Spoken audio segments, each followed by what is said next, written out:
ఆయనొక high court judge. Holi పండుగ కోసం కుటుంబంతో సహా సొంత ఊరికి వెళ్లారు. సరిగ్గా అదే టైంలో ఆయన అధికారిక బంగ్లాలో మంటలు చెలరేగాయి. దీంతో పోలీసులు, అగ్నిమాపక సిబ్బంది రంగంలోకి దిగారు. మంటలు ఆర్పుతున్న టైంలో ఒక గదిలో భారీగా నోట్ల కట్టలు కనిపించాయి. దీంతో అంతా షాక్కి గురయ్యారు. ఈ వ్యవహారాన్ని తీవ్రంగా పరిగణిస్తూ ఆయనపై బదిలీ వేటు వేసింది. ఢిల్లీ హైకోర్టు న్యాయమూర్తి జస్టిస్ యశ్వంత్ వర్మ వ్యవహారం ఇప్పుడు న్యాయశాఖలో చర్చనీయాంశమైంది. ఆయన ఇంట్లో కట్టలు కట్టలుగా డబ్బు బయటపడ్డం అందర్నీ నివ్వెరపరిచింది. హోళీ పండుగ కోసం సెలవులో ఉన్న యశ్వంత్ వర్మ బంగ్లాలో భారీ అగ్ని ప్రమాదం సంభవించింది. అప్పుడు ఇంట్లో ఉన్న ఆయన కుటుంబ సభ్యులే అగ్నిమాపక సిబ్బందికి, పోలీసులకు ఫోన్ చేసి పిలిపించినట్లు తెలుస్తోంది. సమాచారం అందిన వెంటనే అగ్నిమాపక సిబ్బంది అక్కడకు చేరుకుని మంటలను అదుపు చేసేందుకు ప్రయత్నించారు. అయితే మంటలను ఆర్పేందుకు వెళ్లిన ఫైర్ సిబ్బందికి, పోలీసులకు ఆ ఇంట్లో భారీ ఎత్తున డబ్బులు లభ్యమవడంతో ఒకింత ఆశ్చర్యానికి గురయ్యారు. దీంతో ఈ విషయాన్ని వారు ఉన్నతాధికారులకు సమాచారం ఇవ్వడంతో వెంటనే డబ్బును స్వాధీనం చేసుకోవాలని ఆదేశించారు. వెంటనే రంగంలోకి దిగిన ఐటీ అధికారులు ఆ డబ్బుని స్వాధీనం చేసుకున్నారు. పట్టుబడిన డబ్బు మొత్తం లెక్కల్లో చూపని నగదుగా ఐటీ అధికారులు గుర్తించారు. అయితే ఆ కరెన్సీ విలువ ఎంత అనేది మాత్రం బయటపెట్టలేదు. అనంతరం ఐటీ అధికారులు సుప్రీంకోర్టు దృష్టికి ఈ విషయాన్ని చేరవేశారు.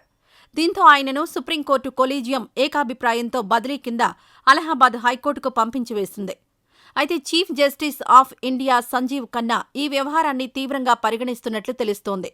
జస్టిస్ యశ్వంత్ వర్మ వ్యవహారంతో న్యాయ వ్యవస్థ ప్రతిష్ట దెబ్బతినే అవకాశం ఉందని సీజేఐ నేతృత్వంలోని 5 న్యాయమూర్తుల కొలీజియం అభిప్రాయపడుతోంది. ఈ నేపథ్యంలో ఆయన్ని రాజీనామా చేయమని కోరే అవకాశాలు కనిపిస్తున్నాయి. ఒకవేళ ఆయన గనుక రాజీనామా చేయకుంటే దర్యాప్తునకు ఆదేశించి అటుపై పార్లమెంట్ ద్వారా ఆయన్ని తొలగించే అవకాశాలు లేకపోలేదు. మరోవైపు నోట్ల కట్టల వ్యవహారంపై జస్టిస్ యశ్వంత్ వర్మ ఇప్పటిదాకా స్పందించలేదు. ఆయన గతంలో అలహాబాద్ హైకోర్టులో విధులు నిర్వహించారు. 2021లో ఢిల్లీ హైకోర్టు న్యాయమూర్తిగా నియమితులయ్యారు. కాగా ఇంత డబ్బును ఆ న్యాయమూర్తి ఎలా సంపాదించాడనే దానిపై ఐటీ అధికారులు ఆరా తీస్తున్నట్లు సమాచారం.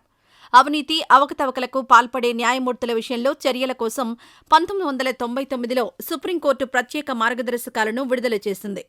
వాటి ప్రకారం తొలుత భారత ప్రధాన న్యాయమూర్తి ఆరోపణలు ఎదుర్కొంటున్న సదరు న్యాయమూర్తి నుంచి వివరణ కోరాల్సి ఉంటుంది. ఆ వివరణతో సంతృప్తి చెందితే పర్వాలేదు.